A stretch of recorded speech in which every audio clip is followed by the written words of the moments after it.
Hello, നമസ്കാരം. ഇന്ന് നമുക്ക് ഭൂകമ്പങ്ങളെ കുറിച്ചൊന്ന് നോക്കാം.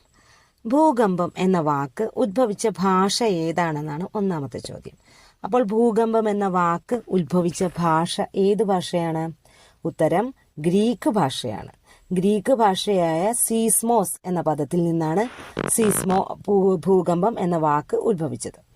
ഇനി ഭൂകമ്പം ഏറ്റവും ശക്തിയായി അനുഭവപ്പെടുന്ന സ്ഥലത്തിനറിയപ്പെടുന്ന പേരാണ് അധികേന്ദ്രം. അപ്പോൾ അധികേന്ദ്രം എന്ന് പറഞ്ഞാൽ എന്താണ്? ഭൂകമ്പം ഏറ്റവും കൂടുതൽ ശക്തിയായിട്ട് അനുഭവപ്പെടുന്ന സ്ഥലമാണ് അധികേന്ദ്രം എന്ന് അറിയപ്പെടുന്നത്. ഇനി ഭൂകമ്പങ്ങളെ കുറിച്ചുള്ള പഠനം അറിയപ്പെടുന്ന പേരാണ് സീസ്മോളജി. അപ്പോൾ നമ്മൾ നേരത്തെ പറഞ്ഞല്ലോ, സീസ്മോസ് എന്ന ഗ്രീക്ക് പദത്തിൽ നിന്നാണ് ഭൂകമ്പം എന്ന വാക്ക് ഉണ്ടായത്. അപ്പോൾ ഭൂകമ്പങ്ങളെ പറ്റിയുള്ള പഠനം അറിയപ്പെടുന്ന പേരെന്താണ്? സീസ്മോളജി. ഇനി ഭൂകമ്പ തരംഗങ്ങൾ രേഖപ്പെടുത്തുവാൻ